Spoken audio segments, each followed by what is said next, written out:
ఆరోగ్యానికి అడ్రస్ మారింది. అవుట్ఫిట్ ధరిస్తున్నారా మరి? పూర్తి వివరాలకు చదవండి రేపటి సాక్షి దినపత్రిక. నమస్కారం. లైవ్ షోకి స్వాగతం. అతిథుల పరిచయం: శ్రీ సెంగళూరు వెంకటేష్ గారు, ప్రముఖ విశ్లేషకులు; శ్రీ కారుమూరి వెంకటరెడ్డి గారు, వైఎస్ఆర్ కాంగ్రెస్ పార్టీ సంయుక్త కార్యదర్శి; శ్రీ పెద్దిరెడ్డి రవికిరణ్ గారు, భారతీయ జనతా పార్టీ అధికార ప్రతినిధి. ఆంధ్రప్రదేశ్లో నిన్న పిఠాపురం అంటే స్వయంగా ఉప ముఖ్యమంత్రి పవన్ కళ్యాణ్ గారి నియోజకవర్గానికి జగన్ గారు వెళ్ళినప్పుడు వచ్చినటువంటి జనస్పందన, జన తరంగాలు అందరినీ ఆశ్చర్యంలోకి కలిగించింది. ఈ స్థాయిలో స్పందన పెరిగిందంటే చంద్రబాబు గారి కూటమి ప్రభుత్వం మీద ఎంత వ్యతిరేకత ఈ 4 నెలల్లోనే, ఈ 3 నెలల్లోనే వచ్చింది అనేటువంటి అభిప్రాయం కూడా కలుగుతూ ఉంది. ఈ సందర్భంగా జగన్ గారు కూడా బహుశా మొదటిసారేమో ఆయన ప్రసంగంలో హ్యూమర్ని కూడా టచ్ చేసి అందరినీ అలరించాడు, నవ్వించాడు.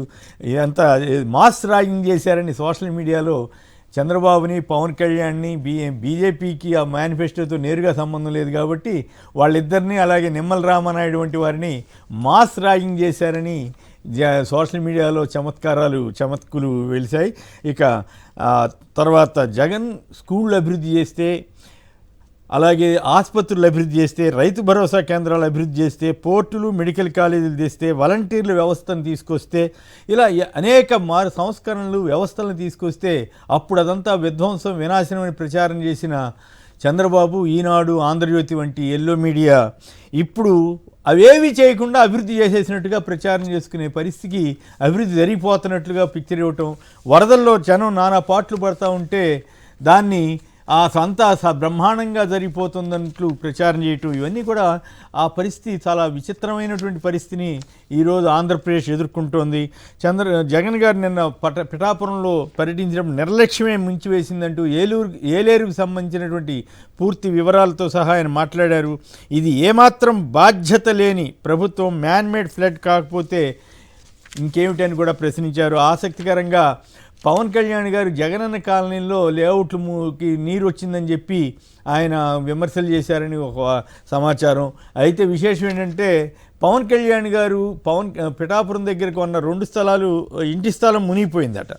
ఒకటి భోగాపురం అనే విలేజ్లో 1.44 ఎకరాలు, ఇల్లింద్రాడలో 2.8 ఎకరాలు ఆయన జూలైలో కొనుగోలు చేస్తే ప్రస్తుతం ఏలేరు నుంచి వరద రావడంతో 3 రోజులుగా ఆ స్థలం చెరువును తలపిస్తోందని చెప్పి మరో వార్త వచ్చింది. అలాగే పథకాలన్నీ పోయాయి, ప్రజలకు అన్నీ అర్థమవుతున్నాయి అని వైఎస్ జగన్ గారు నిన్న చంద్రబాబు ఇచ్చినటువంటి మేనిఫెస్టోని తీసుకుని ఒక మాస్ ర్యాగింగ్ చేశారు. ప్రత్యేకించి రైతు భరోసా, రైతులకు ఇచ్చే భరోసా 20,000 ఇంతవరకు ఇవ్వకపోవటం, అలాగే ఉచిత పంటల బీమా గాలికి వదిలేశారని, అనేక విషయాలు, ఆ సచివాలయాలు నిర్వీర్యం చేశారని, ఆర్బీకేలు నిర్వీర్యం చేశారని, వాలంటీర్ల వ్యవస్థ కనుమరుగైందని, మళ్ళీ జన్మభూమి కమిటీలే వాళ్ళకి ప్రధానంగా మారాయంటూ ఆయన వ్యాఖ్యానించారు. ఇక ఆంధ్రప్రదేశ్లో ఉన్నటువంటి దీనమైనటువంటి పరిస్థితి, మరి దౌర్భాగ్యం అనే పదం వాడటం కరెక్టో కాదో కానీ దీనమైన పరిస్థితి అని చెప్పొచ్చు. శ్రీకాకుళం జిల్లా ఇచ్చాపురం మండలంలో 10 రోజులుగా పిల్లలు ఉన్నత పాఠశాలకు విద్యుత్ సరఫరా ఆగిపోవడంతో నీటి సరఫరా లేక ఆ పక్కన ఉన్న వాగులో మురికి నీటి ఆధారంగానే పరిశుభ్రం లేని నీళ్ళని తాగాల్సి వస్తుంది. చిరుద్యోగులపై సర్కారు పగ అంటూ సాక్షిలో ఇంకొక వార్త వచ్చింది. వాళ్ళకి ఉద్యోగ భద్రత కల్పించాలంటూ రాష్ట్ర వ్యాప్తంగా ఉన్న ఈ అర్బన్ వాటర్ టెస్టింగ్ వాళ్ళు పిల్లలు, చిన్న ఉద్యోగస్తుల మీద కూడా ప్రభుత్వం దాడి చేస్తోంది. ఇక ఇంకొక ఇంట్రెస్టింగ్ విషయం ఏంటంటే, మొన్న వరద వస్తే ఏంటంటే మేము చెప్తే మాత్రం వింటారా, మేము అవును మాకు తెలుసు అని చెప్పినటువంటి సిసోడియా గారి ఎదుట ఆఫీసర్లంతా, మంత్రులంతా చేతులు కట్టు కూర్చుంటే ఆయన కాలు మీద కాలు వేసుకుని నేను చెప్తున్నటువంటి తీరు ఒక ఆసక్తికరమైన ఫోటో కూడా వచ్చింది. అదే చిన్న పిల్లలు కనబడితే ఏమనేవాడు, అదే ఇంట్లో చిన్న పిల్లలు కనబడితే ఏమనేవాడు, నీకు 15,000 చిట్టి తల్లి ఇట్రామ్మా, తల్లి ఇటు నీకు 15,000 ఇదిగో నీ తమ్ముడికి నీకు 15,000, అదిగో నీ తమ్ముడికి ఇంకొక తమ్ముడి దగ్గరికి వచ్చినా నీకు కూడా 15,000, నీకు ఇంకో పాప నీకు కూడా 15,000. సంతోషమా? చంద్రబాబు అయితే సూపర్ 6లో చెప్పాడు నీకు 15,000, నీకు 15,000, నీకు 15,000, నీకు 15,000 అని చెప్పాడు అని పిల్లలను మోసం చేశాడు, అక్క చెల్లెమ్మలను మోసం చేశాడు. నేను అడుగుతా ఉన్నా, చంద్రబాబు నాయుడు గారు ప్రభుత్వం వచ్చి దాదాపు 4 నెలలు అయిపోయింది. ఇప్పటికైనా కూడా చంద్రబాబు నాయుడు గారి హయాంలో ఏదన్నా జరుగు, ఎక్కడన్నా జరుగు, ఏమన్నా జరుగు, దానికి కారణం జగన్ అంటాడు. ఎక్కడేమన్నా జరుగు, కారణం జగన్. విజయవాడలో వరదలు వచ్చినా జగన్, ఏలే రిజర్వాయర్ వచ్చినా జగన్, ఆంధ్ర రాష్ట్రంలో కోవిడ్ వచ్చినా జగన్. చంద్రబాబు నాయుడు గారి హయాంలో చంద్రబాబు నాయుడు గారు ఏమి చేయలేకపోయినా కారణం జగన్ జగన్ జగన్ జగన్ జగన్ జగన్. అయ్యా చంద్రబాబు 4 నెలలు అయిపోయినాయా నీ ప్రభుత్వం వచ్చి, ఇంకా జగన్ జగన్ జగన్ జగన్ అని చెప్పి జగన్ నామం చేయడం కాదు నువ్వు చేయాల్సింది, రాష్ట్ర ప్రజలకు నిజాయితీతో పాలన చేయడం నేర్చుకొని అడుగుతా ఉన్నా. రాష్ట్ర ప్రజలకు న్యాయంగా ధర్మంగా ఇవ్వాల్సింది ఇచ్చే కార్యక్రమం మీద ధ్యాస పెట్టుకొని అడుగుతా ఉన్నా. ఇదే మనిషి చంద్రబాబు నాయుడు గారు అబద్ధాలు చెప్పడంలో గోబెల్స్కు చంద్రబాబు నాయుడు గారు ఏకంగా తమ్ముడు వరుస అవుతాడు. గోబెల్స్కు చంద్రబాబు నాయుడు తమ్ముడు వరుస అవుతాడు. అబద్ధాలు చెప్పడంలో చంద్రబాబు నాయుడు గారి పరిస్థితి కెపాసిటీ ఏమిటి అని అంటే, అబద్ధాలను తాను మ్యానుఫ్యాక్చర్ చేయగలుగుతాడు, చేయడంలో దిట్ట. ఆ మ్యానుఫ్యాక్చర్ చేసిన అబద్ధాన్ని అమ్మగలిగిన కెపాసిటీ కూడా ఎవరికైనా ఉంది ఈ ప్రపంచంలో అని అంటే అది ఒక్క చంద్రబాబుకు మాత్రమే ఉంది. ఆ చంద్రబాబుకు వంతపాడే ఆ ఈనాడు, ఆ ఆంధ్రజ్యోతి, ఆ TV5 వీళ్ళకు మాత్రమే అటువంటి దుర్మార్గమైన కెపాసిటీస్ ఉన్నాయి. రైట్. అది జగన్ గారు చంద్రబాబుని, సరే పవన్ కళ్యాణ్ని ఉద్దేశించి ఒక ఇంట్రెస్టింగ్, ఇది ఆయన సినిమా ఆర్టిస్ట్ అయితే చంద్రబాబు గారు డ్రామా ఆర్టిస్ట్ అని వ్యాఖ్యానించారు. సో చంద్రబాబుని కూటమి నేతలందరినీ జగన్ గారు మాస్ ర్యాగింగ్ చేశారా? పిఠాపురంలో జనస్పందన ఏ రకంగా సాగింది? ముందుగా వెంకటేష్ గారు మీరు మాట్లాడండి దయచేసి. ఈ నిన్న జరిగినటువంటి టూర్ కానీ ఈ వ్యాఖ్యల మీద సమాధానం ఇచ్చే పరిస్థితి కూటమి నేతలకు ఉందా? వెరీ గుడ్ మార్నింగ్ కేఎస్ఆర్ గారు, మీకు లైవ్ ఉన్న మిగతా సోదరులకు కూడా వెరీ గుడ్ మార్నింగ్. ముఖ్యంగా చెప్పాలి అని అంటే, ఈరోజు కూటమి నేతలు ఏ రకంగా అయినా సరే ఏ విధమైనటువంటి జంకు లేకుండా బొంకటానికి అలవాటు పడిపోయారని చెప్పేసి చెప్పాలి. వాళ్ళు వరద మేనేజ్మెంట్ లో ఫెయిల్యూర్ అయ్యారు, బురద మేనేజ్మెంట్ లో కూడా ఫెయిల్యూర్ అయ్యారు. ఎన్డీఆర్ఎఫ్ దళాలు వచ్చేంత వరకు కూడా విజయవాడలో ఉన్నటువంటి వరదలకు సంబంధించిన బురదను కూడా క్లియర్ చేయలేనటువంటి ఒక పరిస్థితుల్లోకి చంద్రబాబు నాయుడు గారు ఇప్పటికి కూడా అవ్వలేదండి.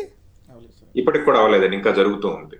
అయ్యో, ఇప్పటికి కూడా అయిన పరిస్థితి కాదు. ఇంకా అత్యంత సామాన్యులు ఎవరైతే ఉన్నారో వాళ్ళు ఇంకా వాళ్ళ యొక్క నివాస గృహాలకు చేరినటువంటి ఒక దయనీయమైన స్థితిలో విజయవాడ. అవును, నిజమే. చంద్రబాబు గారి ఇంటి క్లియరెన్స్కే 10 రోజులు పట్టిందన్నారు. మరి సామాన్యుల పరిస్థితి ఏమిటి? ఇప్పుడు అంతగలి 10 కిలోమీటర్ల పరిదే కదా. ఏంటది మీరేమైనా చూపిస్తారా? ఈ రోజు కూడా ఆంధ్రజ్యోతి జిల్లా ఆంధ్రజ్యోతి వాళ్ళు రాశారా? ఆంధ్రజ్యోతి జిల్లా పేపర్లో రాశారు. ఏమని రాశారు? డ్రైనేజీ కాదు ఇల్లే, కబేలాలో ఇంటి పరిస్థితి ఇలా. ఆంధ్రజ్యోతి జిల్లా, ఎన్టీఆర్ జిల్లా ఆంధ్రజ్యోతి.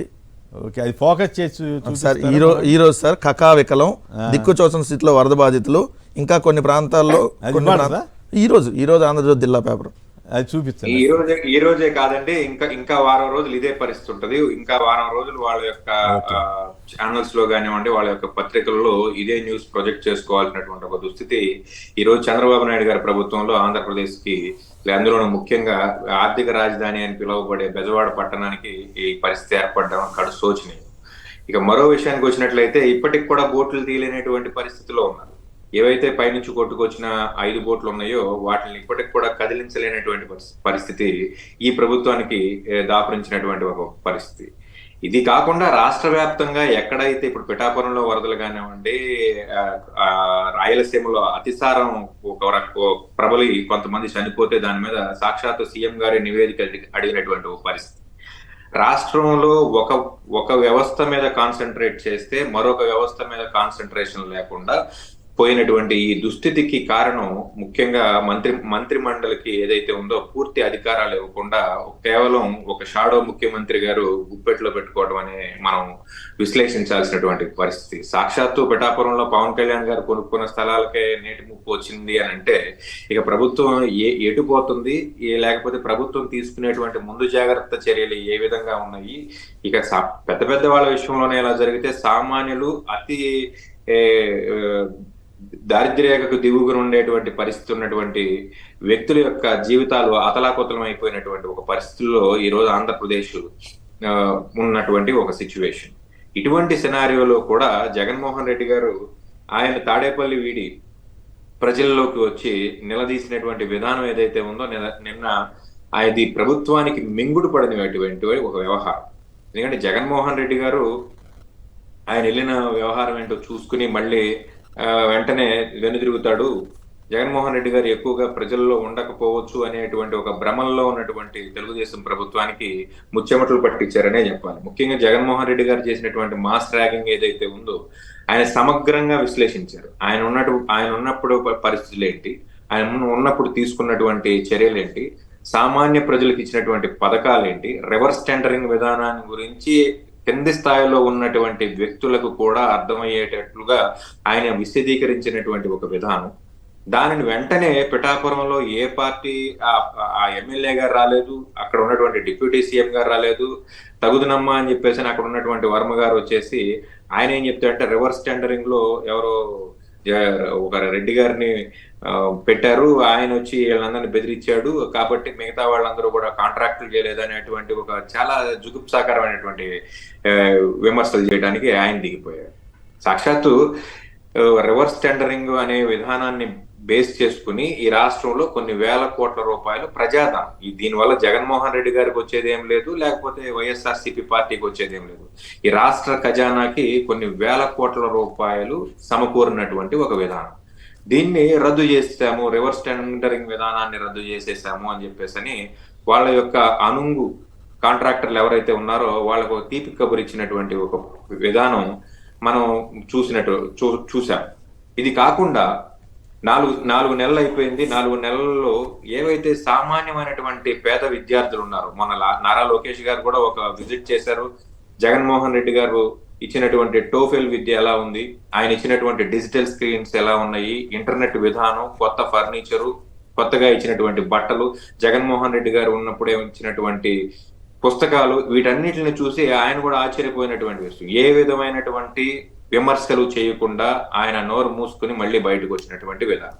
ఈ రోజు జగన్మోహన్ రెడ్డి గారు అడిగేది ఏంటంటే ఆ పిల్లలకి ఏదైతే యాజ్ ప్రామిస్డ్ బై ద కూటమి ప్రభుత్వం మీరు సరైన అన్నం పెట్టండి, వాళ్ళకి సరైన సమయంలో ఫీజులు ఇవ్వండి, ఫీజులకి మీరు అమ్మఒడి ఇస్తానని ప్రామిస్ చేశారు, ఇవి కూడా ఈ రోజు తప్పైపోయింది.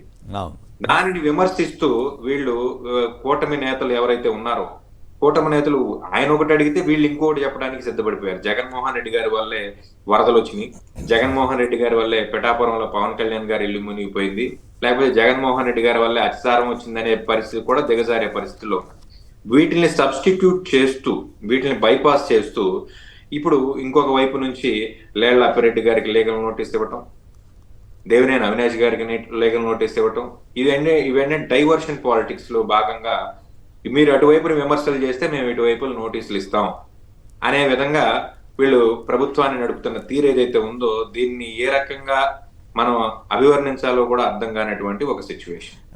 అయితే ఇక్కడ ఒక పాయింట్ చెప్పండి, ఉన్న వ్యవస్థలన్నింటినీ ఆయన కొత్త వ్యవస్థలన్నీ తీసుకొస్తుంటే చంద్రబాబు గారు ఎందుకు విధ్వంసం చేస్తున్నారు, చివరికి మెడికల్ కాలేజీలను కూడా వదిలిపెట్టకుండా మొత్తాన్ని ప్రైవేట్ పరం చేయాలని ఎందుకు చూస్తున్నాడు, కొత్తగా రాబోయే 5 కాలేజీలని కేంద్రం 50 సీట్లు ఇస్తానంటే పులివెందుల మీద ఎందుకు అంత కోపం, రాయలసీమ మీద అంత మెజారిటీ ఇచ్చినటువంటి ఆ ప్రాంతంలో ఏ రకంగా ఈవీఎంలా లేకపోతే ఇంకోటి అనేది పక్కన పెడితే ఇప్పటికి కూడా ఎందుకు ఆయనకి పులివెందుల మీద కోపం ఉండాల్సిన అవసరం ఉందా, ఈ వ్యవస్థలన్నింటినీ ఎందుకు విధ్వంసం చేస్తున్నాడు చంద్రబాబు గారు? ఒక కొత్త వ్యవస్థని క్రియేట్ చేయడం అనేది అంత తేలికైన విషయం కాదు కొమ్మినేని గారు. ఇప్పుడు రేషన్ కి డోర్ డెలివరీకి వ్యాన్లు పెడుతున్నాం అన్నప్పుడు చాలా మంది అపహాస్యం చేశారు. ప్రభుత్వంలో జగన్మోహన్ రెడ్డి గారు ప్రభుత్వంలో ఉన్నప్పుడు అపహాస్యం చేశారు, ఏ సామాన్యుడు వెళ్ళి రేషన్ తెచ్చుకోలేడా అని చెప్పేసి అపహాస్యం చేశారు.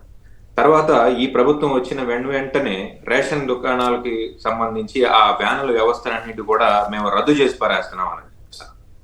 నిన్న విజయవాడలో నిత్యావసర వస్తువులు కానివ్వండి, సామాన్యులకి పేద ప్రజలకి ఆహార పదార్థాలు కానివ్వండి, వాళ్ళ ఇళ్లకు చేరిని సకాలంలో ఇళ్లకు చేర్చడానికి కనీస వస్తువులు లేనటువంటి ఒక సందర్భంలో విజయవాడ చుట్టూ ఈ రేషన్ దుకాణాలుకి సంబంధించినటువంటి రేషన్ వ్యానులే ప్రజలకి 108 అంబులెన్స్ లాగా పనిచేసినటువంటి పరిస్థితి. ఒక వ్యవస్థని చూడంగానే ఆ వ్యతిరేక నాయకుడు ఎవరైతే తనకు వ్యతిరేకంగా ఉన్న నాయకుడు గుర్తొస్తాడు అని అనుకున్నట్లయితే, జగన్మోహన్ రెడ్డి గారు గుర్తొస్తాడు అనుకున్నట్లయితే, చంద్రబాబు నాయుడు గారు నిస్సిగ్గుగా నిర్లజ్జగా దాన్ని క్లియర్ చేయడానికి లేదా దాన్ని రద్దు చేయడానికి ఏ మాత్రం కూడా ఆయన ఆలోచించే పరిస్థితే లేదు.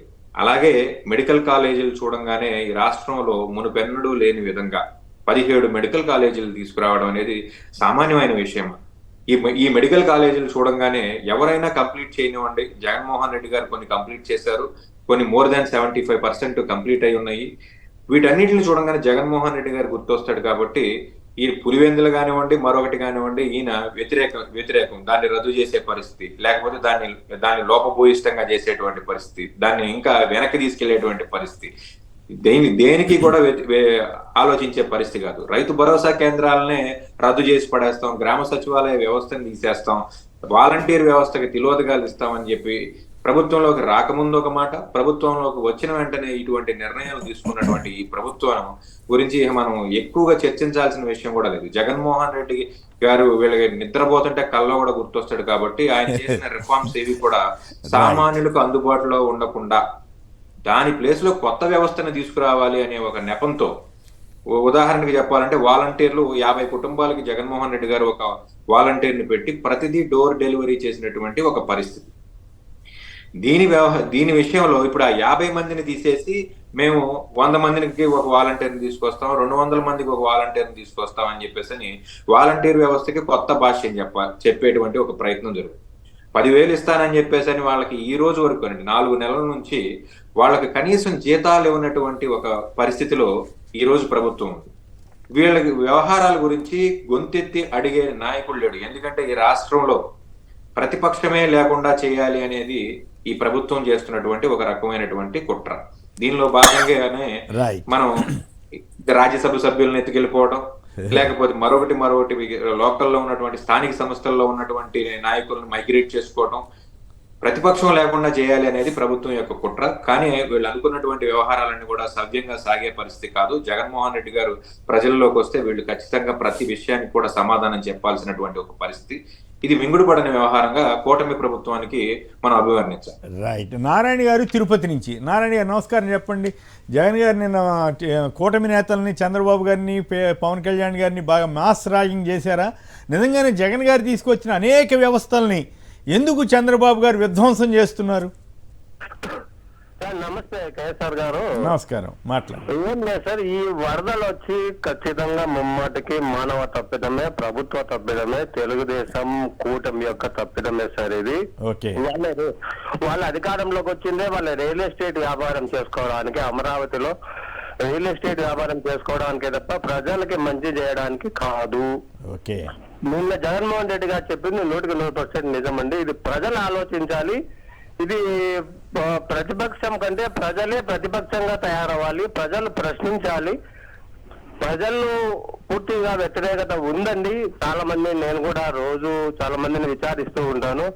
ఖచ్చితంగా మానవ తప్పిదమే. ప్రజలు ఆలోచించి ఇలాంటి ప్రభుత్వాన్ని ఇంకొకసారి ఎన్నుకునేటప్పుడు ఆలోచించమని నేను ప్రత్యేకంగా విజ్ఞప్తి చేస్తున్నాను ప్రజలందరికీ. సరే, ఆ సంగతి తర్వాత అనుకోండి. జనసేన ఆ తర్వాత ఈ ప్రజలు ఆలోచించే సంగతి తర్వాత. కానీ మీరు అన్న దాంట్లో ఒక మంచి పాయింట్ ఏంటంటే ప్రజలు ప్రశ్నించాలని అడుగుతాం. ఎందుకంటే ప్రశ్నించడానికి వచ్చానని చెప్పిన పవన్ కళ్యాణ్ గారు నోరు కట్టేసుకున్నాడు, చాలా అతి వినయంగా ఉంటున్నాడు, చంద్రబాబు గారి భజనలో తరిస్తున్నాడు. కాబట్టి ఇప్పుడు జనసేన కార్యకర్తలైన ఆ బాధ్యత తీసుకుంటారో లేదో తెలియదు. బట్ మీరు అన్నట్టు ఈ ప్రజలు తీసుకోవాల్సిన టైం అయితే వచ్చింది అనుకోవాలి నారాయణ గారు. ప్రజలు ప్రశ్నించాల్సిన సమయం చాలా వచ్చేసింది సార్. నేనైతే ఎదురు చూస్తున్నాను, మా లాంటి వాళ్ళు ముందుకు రావడానికి కొంత ఆలోచిస్తున్నాం అంతే తప్ప. ఎందుకు ఆలోచిస్తున్నారు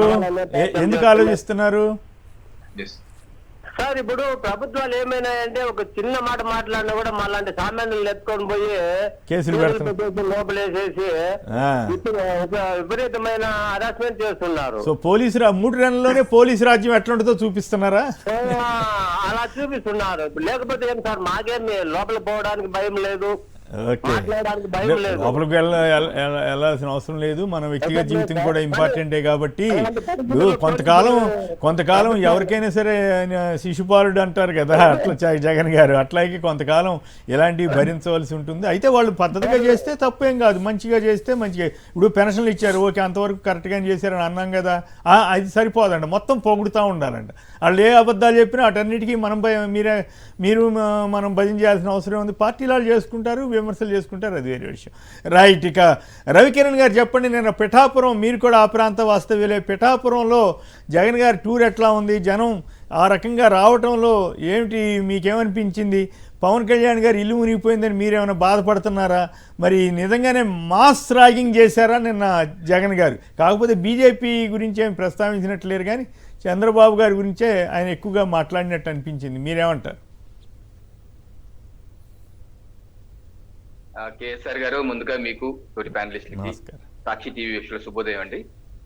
చాలా సంతోషం, కొన్ని మాసాల విరామం తర్వాత మీతో మళ్ళీ డిబేట్ లో వస్తాను, చాలా సంతోషంగా ఉందండి. నమస్కారం, థ్యాంక్ యూ. అయితే నిన్న మాజీ ముఖ్యమంత్రి వర్యులు వచ్చారు. పిఠాపురం నియోజకవర్గంలో ఏలేరు ముంపు ప్రాంతాల్లో కొంత తిరగటం జరిగింది. నాకు తెలిసి అయితే పవన్ కళ్యాణ్ గారు ఉంటున్న ఇల్లు అయితే మనకు లేదు, కానీ ఇల్లు కాదు, స్థలం. సారీ నేను కూడా ఇల్లు అన్నా, పొరపాటున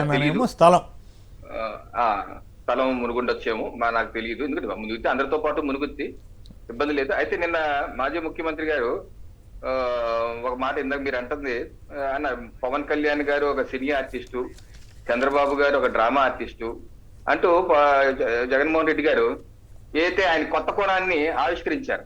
బాబు చిట్టి ఇట్రా అమ్మా చాలా కామెడీగా చేశారు. నాకైతే ఒక కామెడీ ఆర్టిస్ట్ గుర్తుకొచ్చారు. ఆ కామెడీ ఆర్టిస్ట్ వేరే రకంగా అనుకోవద్దు, కానీ ఆయనలో ఆ కోణం కూడా ఉందని అది ఫస్ట్ టైం అందరికీ నవ్వు వచ్చింది అనమాట. కరెక్ట్, ఆయన హ్యూమర్ పండించారని చెప్పండి. కాదు ఆయన చంద్రబాబు గారిని డ్రామా ఆర్టిస్ట్ అన్నందుకు మీకు లోపలేదో కొద్దిగా ఏమయ్యేది అన్నాడు కాబట్టి కామెడీ ఆర్టిస్ట్ అని అన్నట్టుంది, కానీ బట్ ఆ పదం కరెక్ట్ కాదు. రవికిరణ్ గారు, మీరు కాస్త విజ్ఞతగా మాట్లాడే వ్యక్తి, హ్యూమర్ పండించారని చెప్పండి, బాగుంటుంది. అయితే విషయంలోకి వస్తే కేసీఆర్ గారు, ప్లీజ్, ఇప్పుడు ఏలేరు కాలువల ఆధునీకరణ సమస్య ఇప్పుడు కాదండి, దశాబ్దాలుగా ఉన్న సమస్య. దీన్ని ఆధునీకరించిన ఏ ప్రభుత్వం అయినా సరే ఈ ఆధునీకరించిన కారణంగా ప్రతి సంవత్సరం మాన్సూన్ లో కొద్దిపాటి వర్షానికి మునిగిపోతాయి, ఇంకొంచెం ఎక్కువ పడితే ఇంకా ఎక్కువ మునిగిపోతాయి. సో ఆ పరిస్థితి నా చిన్నప్పటి నుంచి చూస్తున్నాను. నేను కూడా సొంతంగా రిలీఫ్ కార్యక్రమాల్లో పాల్గొన్న వ్యక్తిని, ఫేస్ చేసిన వ్యక్తిని. సో ఇది కొత్తగా వచ్చిన సమస్య కాదు ఒకటి. అయితే దీనికి యూటర్న్ తిరిగింది ఎప్పుడంటే 2008లో రాజశేఖర రెడ్డి గారు, అంతకు ముందు యాక్చువల్ రాజశేఖర ప్రమాణ స్వీకారం చేశాక ఆయన పాదయాత్రలో భాగంగా కూడా రాజశేఖర రెడ్డి గారు ఈ పిఠాపురం ప్రాంతాలు వచ్చినప్పుడు, ఆ కత్తిపూడి వైపు వెళ్ళేప్పుడు నేను ఏలేరు కాలు ఆధునీకరిస్తా అని చెప్పారు. ఆ తర్వాత 2005-6లో పెద్ద ఎత్తున వరదలు ఇలాగే వచ్చాయి. అప్పుడు యాజిటేషన్ జరిగింది, మీరు హామీ ఇచ్చారు చెయ్యాలని చెప్పేసి కలెక్టరేట్ ముట్టడి, 1,00,000 సంతకాలు ఇవన్నీ చేశారు. అప్పుడు రాజశేఖర రెడ్డి గారు జీవో ఇచ్చారు, దీని మీద ఫస్ట్ అడుగు పడింది 24/7/2008 GO number 569 modernisation of Yeleru irrigation channel అని చెప్పేసి రాజశేఖర రెడ్డి గారు జీవో ఇచ్చి అప్పుడు ఇచ్చిన అంచనాల వ్యయం 138 కోట్లు, 175,000 వరద ఫ్లడ్ వచ్చినా సరే దీన్ని హ్యాండిల్ చేసే విధంగా చేశారు. చేసి కొంత ల్యాండ్ ఎక్విజిషన్ కూడా చేశారు ఆ యొక్క దారి మాకు, ఎందుకంటే అన్ని కొంచెం కుచించిపోవడం, కొంచెం పాటు వెళ్ళకపోవడం చేశారు. అది ఎన్నికలు వచ్చేసినాయి. ఎన్నికల తర్వాత 2009 తర్వాత ఆయన ఎక్కువ కాలం ఉండలేదు. అదే ఎన్నికలకు ముందు అయితే దానికి శంకుస్థాపన కూడా చేశారు, ధర్మవరం దగ్గర శంకుస్థాపన చేశారు. ఎన్నికలు అయిన తర్వాత వారు ఎక్కువ కాలం పదవిలో ఉండలేదు. తర్వాత వచ్చి రోసయ్య గారు, కిరణ్ కుమార్ రెడ్డి గారు పట్టించుకోలేదు. అయితే 2014 ముందు చంద్రబాబు నాయుడు గారు మళ్ళీ పాదయాత్రకే వచ్చారు. వచ్చినప్పుడు ఏలేరు కాలువ రాజనీకరణ ఏదైతే మొదలు పెట్టారో రాజశేఖర రెడ్డి గారు, తర్వాత అక్కడ ఆగిపోయింది కాబట్టి నేను మిగతాది పూర్తి చేస్తానని చెప్పేసి ఆయన చెప్పారు. చెప్పిన దాన్ని బట్టి ఆయన 24/4/2015 జీవో నెంబర్ 241 241 జీవో, ఇది ఈ జీవో 2 ఫేజెస్ గా ఫేజ్ 1 ఫేజ్ 2 గా చేద్దాము అని 295.82 కోట్ల రూపాయల అంచనా వ్యయంతో మొదలు పెట్టారు. ఫేజ్ 1 కి టెండర్లు పిలిచారు, కొంత వర్క్ మొదలు పెట్టారు. ఫేజ్ 2 కి టెండర్ పిలిచారు, వర్క్ మొదలు పెట్టలేదు. సో వర్క్ అయితే పెద్దగా కొంతవరకు ఫేజ్ 1 కొనసాగింది, మిగతా సాగలేదు. అంటే అక్కడ ఆ టైంలో మీకు గుర్తుందా రవికిరణ్ గారు, ఆ టైంలో మీకు గుర్తుందో లేదో, ఆ ఏలేరు సంబంధించి భూసేకరణ ఒక పెద్ద స్కామ్ అయింది. ఆయన ఎవరో పోతినాయుడో సన్యాసినాయుడో ఎవరో ఒక లాయరు, ఒక ఆయన దగ్గర భూములు వ్యవహారం అంతా గందరగోళం అయింది కదా చంద్రబాబు గారి టైంలో. నాకు గుర్తులేదండి, అంత ముందు 2019 ముందు దాని మీద కాదు దాని మీద కమిషన్ కూడా వేస్తే ఆ కమిషన్ వ్యతిరేకంగా చంద్రబాబు గారు కోర్టుకు కూడా వెళ్ళినట్టు వెళ్ళారు. భూసేకరణ వేరే చోట అనుకుంటా, ఏలే రిజర్వాయర్ బ్యాక్ సైడ్ అనుకుంటా, రిజర్వాయర్ సైడ్ అనుకుంటా. ఇది మా పిఠాపురం నియోజకవర్గం. Okay right. 2019 పాదయాత్రలో భాగంగా ఏలేరు ఇష్యూతో పాటు ఏలేరు ఇష్యూతో పాటు జగన్ మాస్ ర్యాగింగ్ వాటి గురించి కూడా రండి తొందరగా ప్లీజ్ 2 మినిట్స్. ఎందుకంటే జగన్మోహన్ రెడ్డి పాదయాత్రలో భాగంగా నేను అది పూర్తి చేస్తానని చెప్పి చెప్పడం జరిగింది. అయితే జగన్మోహన్ రెడ్డి గారు రాగానే రివర్స్ టెండరింగ్ అని చెప్పేసి పనులు ఆప్చేటివే కాకుండా 8/7/2020 జీవో నెంబర్ 365 ఇచ్చారు. ప్రీ క్లోజర్ జీవో అన్నమాట. ఈ ప్రీ క్లోజర్ జీవోలో అప్పటి వరకు జరుగుతున్న వర్క్స్ ని ఆయన ఆపేశారు. ఇది చూడండి, 22 మోడరైజేషన్ ఆఫ్ ఏలేరు, ఈ ప్రీ క్లోజర్ లో ఏలేరు మోడరైజేషన్ ఆపేశారు. ఆపేసిన తర్వాత ఏమైంది, 2020లో ఆపేషన్ 2 మాసాలకి పెద్ద ఎత్తున ఏలేరు నుంచి వరద వచ్చేసింది. ఎప్పుడు లేనిది కేసీఆర్ గారు కాకినాడ మహానగరం కూడా 10 వార్డులు మునిగిపోయింది. అప్పుడు అగ్రికల్చర్ మంత్రిగా కురసాల కన్నబాబు గారు మా నియోజకవర్గం, మా ఇంటికి కొత్తపేట దూరంలో ఆయన ఇల్లు కూడా, అది మొత్తం అక్కడ కూడా మునిగిపోయింది. ఆయన నియోజకవర్గం చాలా మునిగిపోయింది. అప్పుడు ఆయన ఏమన్నారంటే ఈ సమస్యకి చూడండి, హై లెవెల్ మీట్ సూన్ అని ఏలేరు హై లెవెల్ కమిటీ ఏర్పాటు చేస్తామని చెప్పి మంత్రి గారు ఇచ్చిన స్టేట్మెంట్ కురసాల కన్నబాబు గారు సెప్టెంబర్ 17, 2020 ఏమన్నారు, the minister of agriculture heavy inflows incident rains the agency area from the past 2 days Yeleru reservoir overflowing as such water was release flooding several areas in Peddapuram, Pettipadu and Pithapuram constituency. ఈ 3 కాన్స్టిట్యున్సీల్లో water వచ్చేసిన మాట వాస్తవం. ఆ తర్వాత 2022లో మీకు గుర్తుంటే గోదావరికి 1986 తర్వాత అతి భారీ వరద 28 లక్షల క్యూసెక్లు వచ్చింది. అప్పుడు ముఖ్యమంత్రిగా జగన్మోహన్ రెడ్డి గారు వచ్చి రాజమండ్రిలో కూర్చొని 27 జూలై 2022 రివ్యూ చేసి గోదావరి వరదకి శాశ్వత పరిష్కారం ఈ డెల్టా ఆధునీకరిస్తానని చెప్పేసి నవంబర్లోనే పనులు మొదలు పెడతానని కూడా చెప్పారు. ఇది ముఖ్యమంత్రి జగన్మోహన్ రెడ్డి గారు. ఆ తర్వాత 3 రోజులకే పిఠాపురంలో జరిగిన కాపు నేస్తం కార్యక్రమానికి 29 జూలై 2022 జగన్మోహన్ రెడ్డి గారు ముఖ్యమంత్రి అక్కడికి వచ్చి అక్కడ స్థానిక ఎమ్మెల్యే దొరబాబు గారికి నన్ను అడిగారు. ఏమన్నారంటే ఇక్కడ సాక్షిలో వచ్చిందే, ఎమ్మెల్యే దొరబాబు అన్న అభ్యర్థన మేరకు ఏలేరు ఫేజ్ 1 ఆధునీకరణకి 142 కోట్లు, ఏలేరు ఫేజ్ 2 ఆధునీకరణకి 150 కోట్లు మంజూరు చేస్తున్నా. ఇది కాకుండా పిఠాపురం గొల్లప్రోలు మున్సిపాలిటీ 20 కోట్లు చొప్పున 40 కోట్లు మంజూరు చేస్తా అని చెప్పి ముఖ్యమంత్రి గారు ఇచ్చినటువంటి హామీ అది సభాముఖంగా ఇచ్చారు. అయితే ఇప్పుడు సమస్య వచ్చిందంటే, ఓకే మీరు చంద్రబాబు నాయుడు గారు మొదలు పెట్టిన వర్క్స్ మీరు ఆపేశారు, రివర్స్ టెండరింగ్ ఓకే మీ ఇష్టం చేశారు. కాకపోతే రివర్స్ టెండరింగ్ టెండరింగ్ ఇచ్చి మొదలు పెట్టాలి కదా. నెంబర్ 1 ఎందుకు మొదలు పెట్టలేదు? ఫేజ్ 1 ఫేజ్ 2 డబ్బులు మంజూరు చేస్తా అని చెప్పి మీటింగ్ లో చెప్పిన ముఖ్యమంత్రి గారు ఆ రోజు మరి ఏం చర్యలు తీసుకున్నారు? ఆ తర్వాత కనీసం టెండర్లను పిలిచారా? పిలవలేదు కదా. ఇది సమస్య. కనీసం టెండర్లు పిలిచేసి వర్క్ మొదలు పెట్టేసి ఉంటే కొంతవరకు పెద్ద ఆక్షేపించే వాళ్ళు కాదు కదా. జరుగుతున్న వరకు అయితే సరే చెప్పారు, బాగానే ఉంది. మీరు మధ్యలో ఒకటి రవికిరణ్ గారు మీరు మధ్యలో ఒకటి స్కిప్ చేసినట్టున్నారు. మధ్యలో మీరు స్కిప్ చేశారు. చంద్రబాబు గారు 2015లో ఇచ్చిన జీవో ప్రకారం ఎందుకు ఆయన చేయలేకపోయాడు అనేది మీరు చెప్పాలి కదా. అప్పుడు పూర్తిగా ఈ కరువు ఉంది, వాతావరణం అంతా అనుకూలంగా ఉన్నప్పుడు కూడా ఆయన చేయలేదు. ఈయన నిన్న చెప్పారు జగన్ గారు చాలా స్పష్టంగా, ఈ 4 ఏళ్ళు ఈ వాటర్ రావడం వల్ల మనం చేయలేకపోయామని చెప్పారు. నేను అక్కడికే వస్తున్నాను సార్. నేను అదే చెప్పబోతున్నాను, మీరు మధ్యలో వెళ్తున్నారు. నేను చెప్పే పాయింట్ ఏంటంటే, నిన్న గౌరవ జగన్మోహన్ రెడ్డి గారు చెప్పింది ఏంటంటే, ఈ వర్క్స్ చెయ్యాలి అంటే క్రాప్ క్వాలిటీ ఇవ్వాలి, క్రాప్ క్వాలిటీ ఇస్తే రైతులు బాధపడతారు కాబట్టి నేను చేయలేదు అన్నారు. కాబట్టి నేను స్థానికుడిగా చెప్తున్నాను, యాక్చువల్ గా అక్కడ వర్క్స్ ఆ నియోజకవర్గంలో పరిస్థితి ఎలా ఉంటుందంటే 6 నెలలు పంట ఉంటుందంటే 6 నెలలు ఖాళీగా ఉంటారు. సో 6 నెలల సమయం ఖాళీగా ఉన్న సమయంలో మనం వర్క్ చేసుకోవచ్చు. నెంబర్ 1. నెంబర్ 2 పాయింట్, అక్కడ కమర్షియల్ కాస్ట్ కూడా ఎక్కువే, మరీ తక్కువ, కమర్షియల్ కాస్ట్ కూడా ఎక్కువే. నెంబర్ 3 పాయింట్ ఏంటంటే, నిజంగా క్రాప్ క్వాలిటీ ఇవ్వాలనుకుంటే ఇవ్వచ్చు. ఏ రకంగా అంటే మీకు గుర్తు చేస్తాను కేసీఆర్ గారు, మీరు గత సంవత్సరం తాళరేవు మండలంలో మడ అడవులు సంబంధించినటువంటి పరిరక్షణ కోసం ఒక కార్యక్రమానికి మీరు ముఖ్య అతిథిగా వచ్చారు అధికారంగా. ఆ ప్రాంతంలో అది తాళరేవు నియోజకవర్గం గతంలో, ఏది 90 దశకంలో. మరి చెన్నారెడ్డి గారు ఆ నియోజకవర్గంలో ఏమయ్యేదంటే కొంచెం వర్షం పడితే మొత్తం మునిగిపోయేది.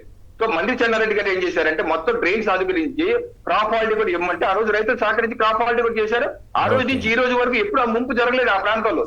అలాగే ఒకవేళ ఇక్కడ కావాల్సి వచ్చినా అటువంటి చేతులు కదా రైతులు కావాలంటే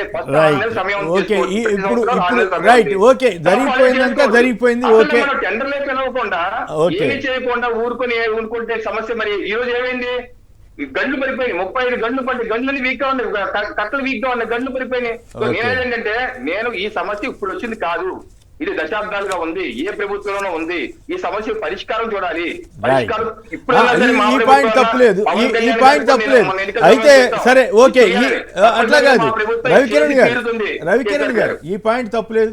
మీరు మీ వాదన చక్కగా వివరించారు, దాని వరకు ఓకే. అన్ని ప్రభుత్వాల్లోనూ అది ఆలస్యమైంది రకరకాల కారణాల వల్ల, అది వేరే. అయితే నిన్న మిగతా విషయాల మీద చాలా చాలా మీరు అన్నారు కదా, హ్యూమర్గా చాలా వివరంగా నీకు 15,000 నీకు 15,000 ఈ వ్యవస్థలన్నింటినీ చంద్రబాబు గారు కోల్చడాన్ని ఒక బీజేపీ నాయకుడిగా మీరు సమర్థిస్తారా? సార్, ఒకటి రైతు భరోసా కేంద్రాలని రైతు సేవా కేంద్రాలుగా మార్చారు తప్పితే దాన్ని కోల్చలేదు. ఎందుకంటే కేంద్ర ప్రభుత్వం కూడా ఇటువంటి కేంద్రాలు దేశవ్యాప్తంగా పెట్టుకున్నారు. ఈ రోజు పిఠాపురం నియోజకవర్గంలో కూడా కేంద్ర ప్రభుత్వం ఇటువంటి ఉన్నాయి బిల్డింగ్లు. నేను కూడా స్వయంగా ఆ పిఠాపురం నియోజకవర్గం నేను కూడా స్వయంగా వెళ్ళినాను. సో ఈ వ్యవస్థను మార్చేది. ఇంకోటి ఏదైతే గౌరవ మాజీ ముఖ్యమంత్రి గారు అడుగుతున్నారు ఇది ఎప్పుడు అమలు చేస్తారని, నేను చెప్పేది ఏంటంటే మా ప్రభుత్వం వచ్చి జూన్ 12వ తారీఖు మా ముఖ్యమంత్రి గారు ప్రమాణ స్వీకారం చేసి ఈ రోజుకి 91 రోజు అయింది. వెంటనే అమలు చేయడం కొన్ని ఇబ్బందులు ఉన్నాయి. మీ ప్రభుత్వ హయాంలో కూడా మీరు అమ్మఒడి ఎప్పుడు అమలు చేశారు? జనవరి 2020. సున్నా వడ్డీ అమలు చేశారు. ఎప్పుడు అమలు చేశారు? ఏప్రిల్ 2020. మత్స్యకార భరోసా నవంబర్ 2019. విద్యా దీవెన ఏప్రిల్ 2020. వసతి దీవెన ఫిబ్రవరి 2020. రైతు భరోసా అక్టోబర్ 2019. రైతన్న నేస్తం డిసెంబర్ 2019. మీ ప్రభుత్వం రాగానే 3 నెలలు అమలు చేసింది ఏదీ లేదు. కనీసం మీకు కొంత సమయం ఇవ్వాలి కదా. మాకు 6 నెలలు మాట్లాడాలని టైం ఇవ్వండి సార్. 6 నెలలు కూడా ఇవ్వకుండా లేచికి లేకపోయినా నెల రోజులు అవ్వకుండానే ఏది ఏది ఏది అంటే ఎలాగా? మేము సర్దుకోవాలి కదా. ఆర్థిక ఇబ్బందులు ఉన్నాయి ప్రభుత్వానికి. చేయకుండా పారిపోయే ప్రభుత్వం కాదు, తప్పనిసరిగా చేస్తాము. కొంత సమయం మాత్రం కావాలి అడుగుతున్నాం. అది సార్ కేసీఆర్ గారు. రైట్. పుల్లయ్య నాయుడు గారు తాడికోట నుంచి, అంబేద్కర్ జిల్లా. పుల్లయ్య నాయుడు గారు నమస్కారం. చెప్పండి, మీరేమంటారు? ఈ చంద్రబాబు గారు ఎందుకు ఇంత విధ్వంసానికి దిగుతున్నారు వ్యవస్థలన్నిటి మీద? అదే టైంలో జగన్ గారు నిన్న చేసిన వ్యాఖ్యల మీద మీరేమంటారు? మాస్ ర్యాగింగ్ చేశారా లేదా? అందరికీ నమస్కారం అండి. నమస్కారం, మాట్లాడండి. ఈ ఏలేరు ముంపు ఏదైతే ఉందో అది రవికిరణ్ గారు చెప్పినట్టు గత కొంతకాలంగా ఉన్న సమస్యనండి. ఓకే. కానీ సీజన్ స్టార్ట్ అవుతున్నప్పుడు పాలక ప్రభుత్వం ఏం చేయాలండి? ఎంత అలర్ట్ గా ఉండాలి. అవును. స్థానిక ఎమ్మెల్యే గారు ఎప్పుడో 6 రోజుల ముందు ఏ ముంపు లేదు, ఏ వరద లేదు, 6 రోజుల ముందు వచ్చి అక్కడక్కడ లేని చోట బురదల్లో తిరిగేసి ఏదో కలెక్టరేట్ లో మీటింగ్ పెట్టేసి హైదరాబాద్ వెళ్ళి కూర్చున్నారండి. కీలకమైన పాయింట్ చెప్పారు. రవికిరణ్ గారు ఏదైతే దాటవేయడానికి ప్రయత్నం చేశారో దాన్ని మీరు లేవనెత్తి చూపారు. అది చర్చ అంటే. Okay, good. ఈ మధ్య రీసెంట్ గా పవన్ కళ్యాణ్ గారు కొన్ని భూములు కొన్నారండి అక్కడ. ఆ భూములు ఇవాళ ఎక్కడున్నాయో జీపీఎస్ పెట్టుకుని హెలికాప్టర్లో వెళ్తేనే కానీ కనిపించే పరిస్థితి లేదండి. అప్పుడు కూడా కనపడతాయా? జీపీఎస్ పెట్టుకుని వెళ్ళాలండి. ఓకే. తర్వాత అండి ఈ సీఎం గారు ఏమో ఈ బాధ్యతల్ని గాలి వదిలేసి సీతారాం యేచూరి గారికి వాళ్ళు ఎత్తుంటే ఢిల్లీకి కూర్చున్నారండి. అది మనం తప్పట్టక్కర్లేదు. దాని గురించి తప్పులంటే ఆయన ఏంటంటే అన్ని పార్టీలని తన కంట్రోల్లో తీసుకుని జాగ్రత్తగా నడపాలని ఆలోచన చేస్తుంటాడు కదా. ఎక్సెప్ట్ జగన్ గారు తప్ప మిగతా వాళ్ళని ఆయన జేబులో ఉండాలని ఆయన కోరుకుంటున్నాడు. సరే, మోడీ గారు సైతం అందుకు సిద్ధమయ్యాడు కాబట్టి మనం ఏం మాట్లాడలేము ఇప్పుడు దాని గురించి. వద్దులే. అయితే ఒక గొప్ప నాయకుడు పోయినప్పుడు వెళ్తుంటారు, అదేం పెద్ద తప్పు కాదు. Okay, right. అంతే కదా. ఆయన పరిపాలన ఉందండి. రైట్. నేను అడిగింది వ్యవస్థల్ని విధ్వంసం చేస్తున్నారు. నీళ్ళు ఎంతవరకు వచ్చాయి చూడండి. కనీసం పాదాలు కూడా మనలేదు జగన్మోహన్ రెడ్డి గారికి. ఒక నిమిషం చూడండి సార్, విజువల్స్ మీకే కనపడతాయి. మునగపోవడం సమస్య కాదు. పవన్ కళ్యాణ్ గారు స్థానిక కాదు, పవన్ కళ్యాణ్ గారు స్థానిక ఎమ్మెల్యే అయ్యండి. పవన్ కళ్యాణ్ గారు స్థానిక ఎమ్మెల్యే అయ్యండి ముందు జాగ్రత్తల చర్యలు తీసుకోవటం తెలీదా అని అడుగుతున్నాడు ఆయన. దాన్ని మీరు చెప్పగలిగారా? చెప్పలేదు కదా. ఏలేరు వరదలో 3 దశాబ్దాలుగా ఉన్న సమస్య కావచ్చు, కానీ ఇప్పుడు ఇమ్మీడియట్గా తీసుకోవాల్సిన జాగ్రత్తలు తీసుకోలేదని కదా రైతులంతా గగ్గోలు పెడతా ఉంది. మీరు తెలివిగా ఆ ఇష్యూని డైవర్ట్ చేశారు. Okay, right. సుధాకర్ గారు తీసుకున్నారు కాబట్టి ఈ మాట కొంత కంట్రోల్ అయింది. ఓహో, అట్లాగా. రైట్. సుధాకర్ గారు రాజమండ్రి రైట్. ఓకే, సుధాకర్ గారు మన వెంకటరెడ్డి గారు అన్నిటికీ సమానం చెబుతారులేండి. సుధాకర్ గారు నమస్కారం. కొమ్మనేని గారు, మీకు నమస్కారం. ఒక పద్ధతి ప్రకారం మాట్లాడే పెద్దిరెడ్డి రవికిరణ్ గారు ఇలాగా ఎదురుదాడికి దిగారు అంటేనే ఏం జరుగుతుందనేది అర్థమవుతుందండి. అసలు ఆ స్థాయిలో నాకు తెలిసి పిఠాపురంలో ఈ మధ్య అంటే దాదాపుగా ఒక 20 ఏళ్ళ నుంచి ఈ రేంజ్ లో వరదలు ఏనాడు రాలేదండి. ఓకే. అయితే ఇప్పుడు రవికిరణ్ గారు మాకు ఇంకా 6 నెలల సమయం అంటున్నారు. ఇప్పుడు 3 నెలలకే ఇలా అయిపోయింది. 6 నెలలు ఇస్తే ఇంకేమవుతుంది? ఒక పక్కన వైజాగ్ స్టీల్ అది ఎంత భయంకరమైనటువంటి పరిస్థితి అంటే జీతాలు ఇవ్వట్లేదు వాళ్ళకి. ఇప్పుడు 2 బ్లాస్ట్ ఫర్నెస్లు ఆపేశారు. అవును, దాన్ని సపరేట్ గా నడుపుదాం అనుకున్నాను. కరెక్ట్. అవును, మంచి పాయింట్. ఎంత భయంకరమైనటువంటి విధ్వంసం ఈ రాష్ట్రంలో జరుగుతుందో దానికి కేంద్రం చేస్తున్నటువంటి విధ్వంసానికి రాష్ట్రం చేస్తున్న విధ్వంసానికి కేంద్రం ఒకరికొకరు కోఆర్డినేషన్ చేసుకుంటున్నారండి. వీళ్ళు కోఆర్డినేట్ చేసుకుంటున్నారా? అవునండి. రైట్. వెంకటరెడ్డి గారు వీటన్నిటికీ సమాధానం చెప్పండి. సార్, కేఎస్ఆర్ గారు ముందుగా మీకు ప్యానెల్లో ఉన్న అందరికీ, అట్లానే సాక్షి టీవీ ప్రేక్షకులందరికీ నమస్కారాలు, గుడ్ మార్నింగ్. వరదలు వస్తాయి సార్, కామన్. ప్రతి సంవత్సరం వరదలు వస్తూనే ఉంటాయి. అది చంద్రబాబు నాయుడు గారు ఉన్నప్పుడు కావచ్చు, జగన్మోహన్ రెడ్డి గారు ఉన్నప్పుడు, అంతకుముందు ఇప్పుడు వస్తూనే ఉన్నాయి. కానీ వచ్చినప్పుడు ప్రభుత్వం ఏ విధంగా అక్కడ సహాయ కార్యక్రమాలు చేపట్టింది, ఆ వచ్చేటప్పుడు అక్కడ ప్రాణ నష్టం కానీ ఆస్తి నష్టం కానీ జరగకుండా ఏమి చర్యలు తీసుకునే దాని మీద డిస్కషన్ ఇక్కడ. ఇందాక రవికిరణ్ గారు చెప్తా అంతకుముందు ఏదో దాన్ని అది చేయలేదు ఇది చేయలేదు అని చెప్పారు. సార్, 111 చెరువులు గండ్లు పడ్డాయి సార్. మొత్తం ఓవరాల్గా ఆంధ్రప్రదేశ్ రాష్ట్రంలో మన వచ్చిన వరదలకి 111 చెరువులకు గండ్లు పడ్డాయి. ఈ గండ్లు పడకుండా చూడాల్సిన బాధ్యత ఎవరిది? ప్రభుత్వాన్ని. జగన్మోహన్ రెడ్డి గారి ప్రభుత్వం ఉన్నప్పుడు ఏం చేసిందంటే గోదావరికి 18 లక్షల వరద కూడా వచ్చినటువంటి టైంలో అక్కడ ఆ చెరువులు దానికి సంబంధించినటువంటి అక్కడ తెగిపడకుండా ఉండటం కోసం అప్పుడేం జరగల బండ్ పెట్రోలింగ్ అనేటటువంటి ఒక వ్యవస్థని కలెక్టర్ ఆధ్వర్యంలో ఏర్పాటు చేసి ప్రతి 100 మీటర్లకు ఒక వాలంటీర్ ఉన్నారు సార్. ప్రతి 100 మీటర్లకు ఒక వాలంటీర్ అక్కడ నిలబడి ఉండి వరద అక్కడ ఏమైనా కట్టలు తెగుతూ ఉంటే ఎమ్మటనే వాళ్ళ లాంగిట్యూడ్ లాటిట్యూడ్ ద్వారా ఇంటిమేషన్ చేసి కట్టలు తెగకుండా చర్యలు తీసుకోవడం వల్ల ప్రాణ నష్టము ఆస్తి నష్టం ఎక్కువ జరగకుండా ఏదైతే కాపాడటంలో గడిచిన జగన్మోహన్ రెడ్డి గారి ప్రభుత్వం సక్సెస్ అయింది. కానీ ఇప్పుడు మీరు ఏం చేశారు? ఒక ఉప ముఖ్యమంత్రి నియోజకవర్గం ఒక్కరోజు వెళ్ళాడు సార్. ఆయన నియోజకవర్గంలో ఈ వరదలు వస్తే ఒక్కరోజు వెళ్ళి కింద నడుచుకుంటా ఆ కెమెరా బాగా కింద పాదాలకు నీళ్ళు ఎలా తగులుతున్నాయి అనే ఫోటోలు ఇచ్చారు. జగన్మోహన్ రెడ్డి గారు తడవలేని చెప్తున్నారు. మీరు ప్రజలు చేస్తున్నారు. ట్రాక్టర్ ఎంత లోతు మునిగి వెళ్తుందో చూడండి సార్. ఎంత లోతులో మునిగి వెళ్తుందో వాటర్ అది కనపడుతుంది కదా, అది ఏలేరుకు సంబంధించిందే కదా, అదే పిఠాపురం నియోజకవర్గమే కదా. సో కానీ పవన్ కళ్యాణ్ గారు ఒక రోడ్డు మీద పక్కన ఏదైతే కింద పాదాలు తడిసేటటువంటి వాటర్లో అలా నడుచుకుంటా వెళ్ళి ఒకరోజు ఫోటోలు ఇచ్చి వచ్చేసినటువంటి కార్యక్రమం. ఏలేరుకు సంబంధించిన జగన్మోహన్ రెడ్డి గారు క్లియర్గా చెప్పారు. ఏమని? అప్పుడు సెప్టెంబర్ 3వ తారీఖున 5,000 క్యూసెక్కులు పైనుంచి వరద వస్తుంది. పేపర్లో కూడా రాశారు సార్. 4,891 క్యూసెక్కులు వస్తుంటే వీళ్ళు 300-400 క్యూసెక్కులే కిందకు వదిలారు. అప్పుడు పైనుంచి ఫ్లడ్ వస్తున్నప్పుడు ఏం చేయాలి? ఎక్కువ ఏ రోజు ఇప్పుడు సేమ్ బుడమేరుకు కూడా అదే ప్రాబ్లం సార్. బుడమేరుకు సంబంధించి కూడా వీళ్ళు ఏం చేశారు? ఆగస్టు 30వ తారీఖు శుక్రవారం రోజే 15,000 క్యూసెక్కులు అవుతున్నప్పుడు మీరు 11 గేట్లలో కనీసం ఒక 5-6 గేట్లు ఎత్తి మీరు విజయవాడ మీదకుండానే మీరు అన్నట్టుగా ఒక 4 అడుగులు 5 అడుగులు ఎత్తులో గేట్లు వదిలి కొంత వదిలేసి ఉంటే ఒక 5,000 క్యూసెక్లో 6,000 క్యూసెక్లో కిందకి వెళ్ళిపోయేది. పైనుంచి అలా రోజు వదులుతూ ఉంటే ముందు నుంచి వస్తున్నప్పుడు మనకు ఒక అంచనా ఉంటుంది. అలా వదలకుండా ఒకే రోజు మొత్తం గేట్లు ఎత్తడం వల్ల ఏ విధమైనటువంటి పరిస్థితి వచ్చిందో సేమ్ ఏలేరుకు సంబంధించి కూడా మీరు ముందు జాగ్రత్త చర్యలు తీసుకోకపోవటం వల్ల ఏదైతే ఏలేరుకు సంబంధించి ముందు జాగ్రత్త చర్యలు తీసుకుంటే ఈరోజు నిజంగా 20 మండలాలు సార్, 255 గ్రామాలు, 75,000 ఎకరాల్లో పంట మునిగింది. ఏదైతే 40,586 మంది రైతులు దీనికి ఎఫెక్ట్ అయ్యారో మొత్తం 180 కోట్ల రూపాయల నష్టం జరిగింది.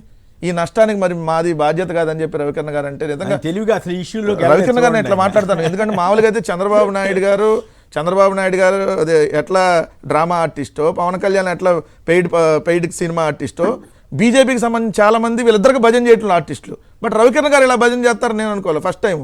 ఎందుకంటే మరి ఇప్పుడు పదవులు ఇవన్నీ వేయాల్సినటువంటి అంశం వస్తుంది కాబట్టి ఇప్పుడు ఈ ప్రభుత్వానికి గట్టిగా నిలబడకపోతే రేపొద్దు నామినేటెడ్ పదవులు వీటన్నిటిలో పాపం, ఎందుకంటే రవికిరణ్ గారు చాలా కష్టపడతారు, ఇది రాదన్నట్టు ఉద్దేశంతో పాపం ఆయన కూడా కూటమి ప్రభుత్వానికి భజన చేయాల్సినటువంటి పరిస్థితి ఏర్పడిందిగా క్లియర్గా కనపడతా ఉంది. రెండు, ఆయన పథకాల అంశంలో ఏంటి సార్ వచ్చి మేము 6 నెలలే కదా కాలేదు కదా, ఎందుకు ఈ పథకాలన్నీ మీరు వచ్చినప్పుడు 3 నెలలు 4 నెలల తర్వాత ఎప్పుడో ఇచ్చారు కదా అన్న. సార్ కంటిన్యూస్ పథకాలు వేరు, కొత్త పథకాలు వేరు. జగన్మోహన్ రెడ్డి గారు ఆ రోజు పెట్టింది మత్స్యకార భరోసా కానీ, లేదంటే మీరు అన్నట్టుగా ఏదైతే అమ్మఒడి కానీ, న్యూ స్కీమ్స్ ఇట్లాంటివి నేతన్న నేస్తము ఇలాంటివన్నీ ఏంటి కొత్త స్కీములు. కొత్త స్కీమ్ అన్నప్పుడు ఏంటంటే కొంత టైం తీసుకుంటారు రాగానే స్టార్టింగ్. కానీ ఈరోజు మీరు అమ్మఒడి అనేది ఆల్రెడీ కంటిన్యూ స్కీమ్. స్కూల్లో పిల్లలకు స్కూల్ స్టార్ట్ అయింది జూను, జూలై, ఆగస్టు, సెప్టెంబరు 4 నెలలు సార్. ఈరోజు 4వ నెల నడుస్తుంది. మరి ఆన్గోయింగ్ స్కీమ్ కదా అది అమ్మఒడి. 44 లక్షల మంది తల్లులు, 88 లక్షల మంది పిల్లలు అనేది ఆన్ రికార్డు ఉంది. దానికి మీరు డబ్బులు ఇవ్వడానికి సంవత్సరం టైం అయింది. మీరు అన్నట్టు బస్సులు ఫ్రీకి సంబంధించి అది కొత్త స్కీమే, కానీ పక్క రాష్ట్రాల్లో వచ్చినటువంటి మొట్టమొదటి నెలలోనే దాన్ని ఇంట్రడ్యూస్ చేశారు కదా. అదే కర్ణాటకలో, అదే తెలంగాణలో. మరి మీరు మొన్న ఆగస్టు 15 అనౌన్స్ చేశారు ఆర్భాటంగా. మరి ఇప్పటికీ అది సెప్టెంబర్ 15 వచ్చినా కూడా దిక్కుదివాలనేటువంటి పరిస్థితి. సో ఉన్నటువంటి స్కీమ్ మత్స్యకార భరోసా, మత్స్యకారులు వేటకు వెళ్ళేటటువంటి ఇమీడియట్ గా ఇవ్వాలి. రైతు భరోసా ఇది కొత్త స్కీమే కాదు కదా సార్, ఆన్గోయింగ్ కదా, జగన్మోహన్ రెడ్డి గారి ప్రభుత్వంలో నడిచినటువంటి స్కీమే కదా. మరి దాన్ని మీరు పెంచిస్తా అన్నారు కదా, మేము 13,500 అయితే మీరు 20,000 రూపాయలు అన్నారు కదా. మరి దాన్ని ఎందుకు ఇప్పుడు ఇవ్వడానికి ఎందుకు ఇవ్వట్లేదు? అదేమంటే డబ్బులు లేవని రవికిరణ్ గారు వాళ్ళు చెబుతున్నారు. అదేంటి సార్, మీరున్న 44,000 కోట్లు అప్పు అయింది అంటే నెలకు 11,000 కోట్లు అప్పులు చేశారు. మరి ఏం చేశారు ఈ డబ్బులు? 44,000 కోట్లకి వెళ్ళింది. 44,000 కోట్ల రూపాయలకి అప్పులకి మరి ఏం చేశారు? స్కీమ్ కూడా అమలు చేయకుండా ఇంత సార్, ఆ పెన్షన్లు కూడా 1,50,000 ఆల్రెడీ కోత విధించారు. రెండు, మీరు పెన్షన్ లో ఇచ్చినటువంటి హామీ ఏంటి? 50 సంవత్సరాలు దాటిన ఎస్సీ, ఎస్టీ, బీసీ, మైనార్టీలు కూడా ఇస్తా అన్నారు. వాళ్ళు 20 లక్షల మంది ఉన్నారు దాదాపుగా. మరి ఆ పథకం మీరు హాఫే ఇంప్లిమెంట్ చేసింది దాన్ని కూడా. సో మిగిలిన ఇంప్లిమెంట్ చేయలేదు. సో మీరు ఏ ఒక్క పథకాన్ని పూర్తిగా ఇప్పటి వరకు ఇంప్లిమెంట్ చేయకుండా ఈరోజు జగన్మోహన్ రెడ్డి గారు, అన్నిటికీ జగన్మోహన్ రెడ్డి గారు కారణం. బుడమేరకు వరద వచ్చినా జగన్మోహన్ రెడ్డి గారే కారణం. 14 రోజులుగా విజయవాడలో ఆకలితో వాళ్ళు అలమటిస్తున్న జగన్మోహన్ రెడ్డి గారే కారణం. నిన్న రోడ్డు ప్రమాదం జరిగింది, దానికి కూడా జగన్మోహన్ రెడ్డి గారే కారణం. మన విశాఖపట్నంలో అది ఫార్మా కంపెనీలో ప్రమాదం జరిగితే దానికి జగన్మోహన్ రెడ్డి గారు కారణం అని చెప్తున్నారు. నిన్న ఏలేరుకు సంబంధించి జగన్మోహన్ రెడ్డి గారు పడవలకి నీలం రంగు ఉంది కాబట్టి పసుపు రంగు కూడా ఉంటే దాన్ని చెప్పకుండా నీలం రంగు ఉంది కాదు సార్.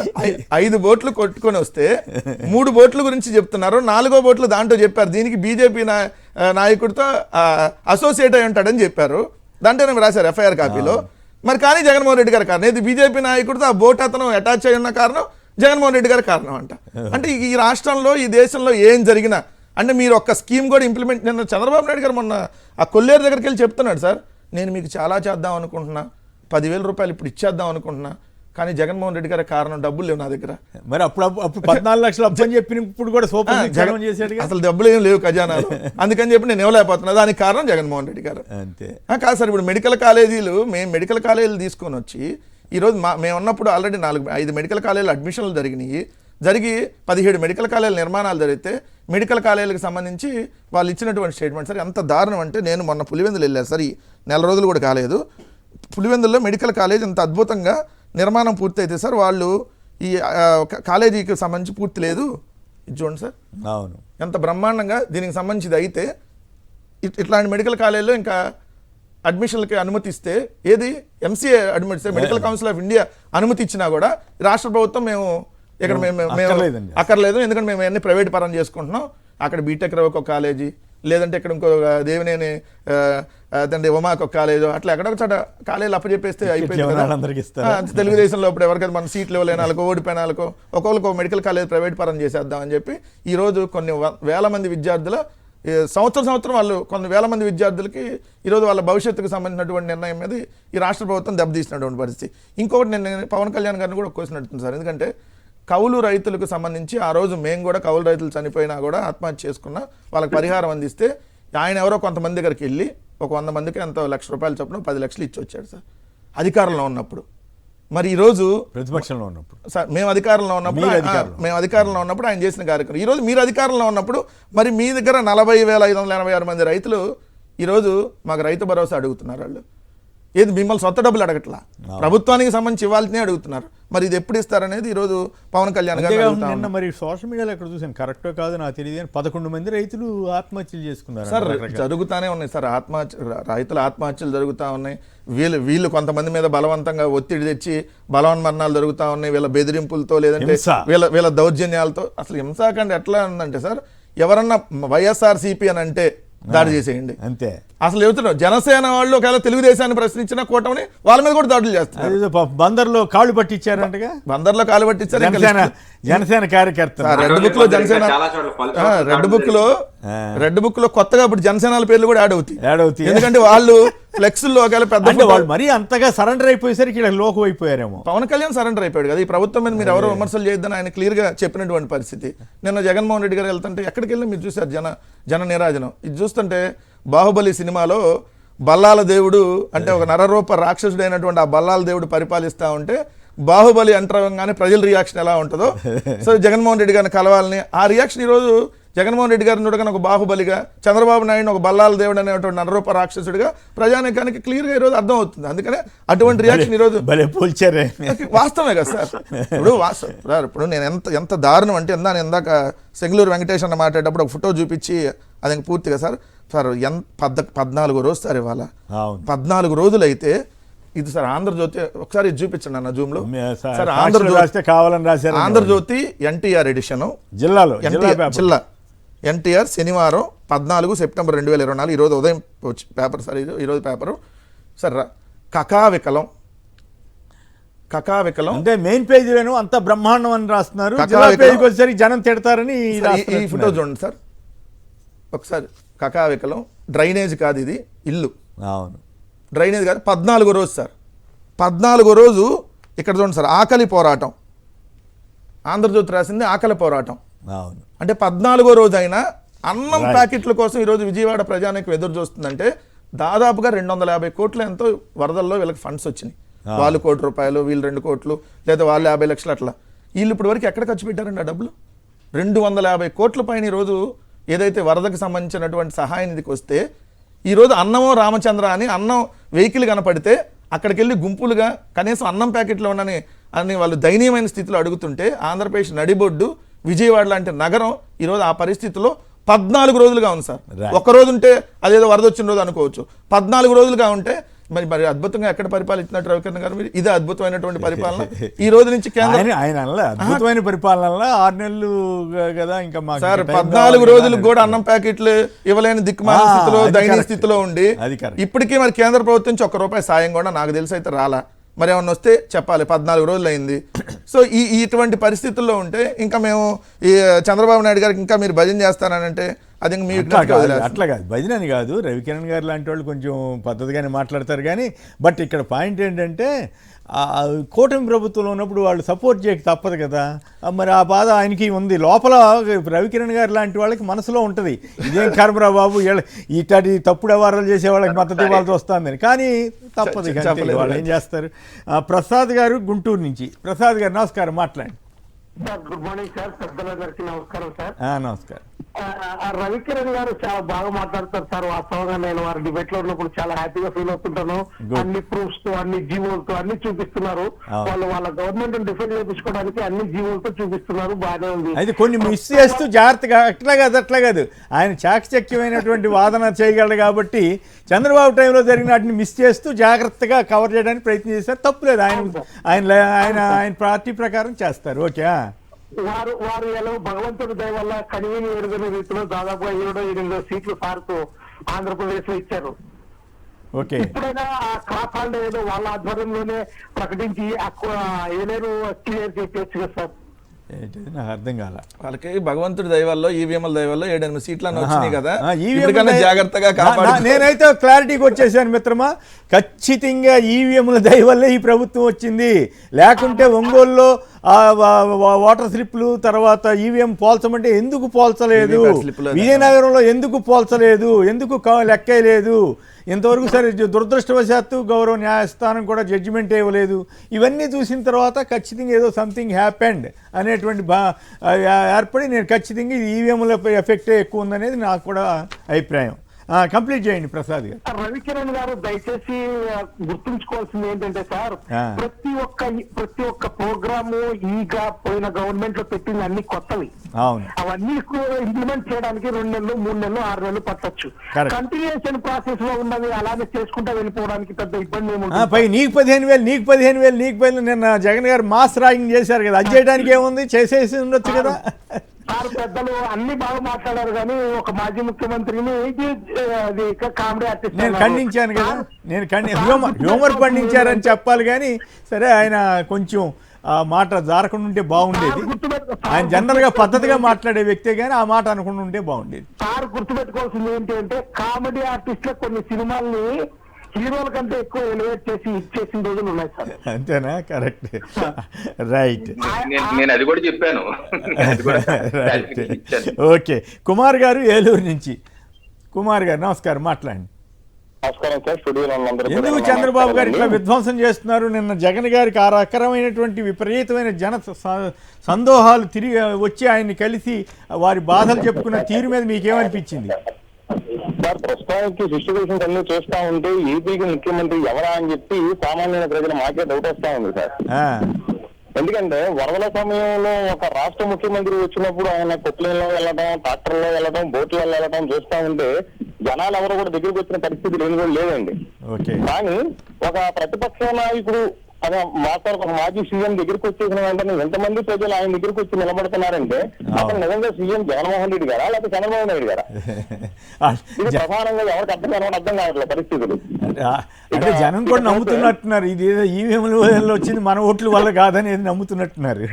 ఇది సార్, ఈ విషయం గురించి ఒక గట్టిగా మాట్లాడాల్సి వస్తే ఇది ఫస్ట్ లో నేనైతే కొట్టు పరిశాను అవతాలకి, కానీ ఇవాళ మాత్రం నాకు ఒక దృఢంగా ఒక డౌట్ వస్తుంది సార్. నేను కూడా మొదట్లో ఒప్పుకునేవాడిని కాదు మిత్రమా, ఈవీఎంలదే ఉంటుంది లేబ్బా తేడా ఉంటుందని. కానీ ఎన్నికల కమిషన్ ఇంత దారుణంగా కుట్రపూరితంగా వ్యవహరిస్తుందని నేను ఊహించాలి ఫస్ట్. ఆ తర్వాత రోజుల్లో ఈ ఎలక్షన్ అయిపోయిన తర్వాత కౌంటింగ్కి, అంతే కదా మిత్రమా, పోలింగ్కి కౌంటింగ్కి మధ్య జరిగిన పరిణామాల నుండి ఆ బ్యాటరీ ఛార్జింగ్ ఎందుకు పెరిగిందో చెప్పమంటే చెప్పరంట వాళ్ళు. మేము చెప్పాము, ఎలక్షన్ కమిషన్ చెప్పొద్దు. ఎన్నికలకు ముందు కూడా మీకు పోస్టల్ బ్యాలెట్లు 6 విడతలు అయిపోయినాయి. 6 విడతల్లో అనేక రాష్ట్రాల్లో అయిపోతే పోస్టల్ బ్యాలెట్ ఓట్లు అన్ని రాష్ట్రాలకు ఒక రూలు, ఏపీకి వచ్చి ఒక రూలు, ఏపీకి వచ్చి చివరి విడతలు మనం జరిగేటప్పుడు మిగిలిన అన్ని రాష్ట్రాల్లో అయిపోయినాయి. పోస్టల్ బ్యాలెట్ ప్రభుత్వ ఉద్యోగులు వాళ్ళందరికీ ఒకే రూల్, ఏపీకి ఒక్కటే ఇండియాలో సపరేట్ రూల్ పెట్టారు. ఇవన్నీ చూసిన తర్వాత నేను కూడా నమ్ముతున్నాను మిత్రమా. అంతకుముందు నేను నమ్మేవాడిని కాదు, ఎవరు కాంగ్రెస్ వాళ్ళు వాదించినా కూడా నేను ఖండించేవాడిని. అటువంటిది ఇప్పుడు ఇవి చూసిన తర్వాత ఎస్, ఇది ఏదో తేడా వచ్చింది. నాతోటి ఒక రిటైర్డ్ జడ్జి గారు ఒక మాట అన్నారు, ఏంటి సార్ మీరు అమాయకులు, స్పేస్ ఎక్స్ ఇక్కడి నుంచి మేనేజ్ చేస్తున్నాం, లక్షల కిలోమీటర్లు, వేల కిలోమీటర్లు, లక్షల కిలోమీటర్ల దూరంలో ఉన్న దీన్ని ఆఫ్టర్ ఆల్ ఒక ఈవీఎంని మేనేజ్ చేయలేరా అన్నాడు. అప్పుడు నాకు ఇదేదో తేడా ఉంది. ఆ తర్వాత ఒక టెలికాం జనరల్ మేనేజరు నాకు కలిశారు, పెద్ద ఆఫీసరు. ఆయన yes there is every possibility to do it, దీన్ని వాళ్ళు లెక్క అయిపోవడమే పెద్ద తప్పు.